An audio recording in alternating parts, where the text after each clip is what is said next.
నీటిలో పువ్వునై నీ పూజ చేశాను, నీరునై నీ అడుగు పాదాలు కడిగాను.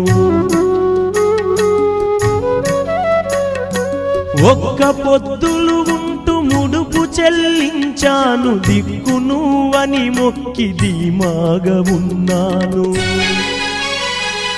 తొలుసూరు కొడుకని ఈశ్వరా నీ పేరు పెట్టుకుంటి శంకరా, తొలుసూరు కొడుకని ఈశ్వరా నీ పేరు పెట్టుకుంటి శంకరా.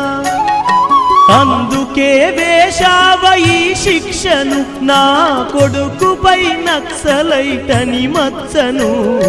రాతి బొమ్మల్లోన కొలువైన శివుడా, రక్తబంధము విలువ నీకు తెలియదురా.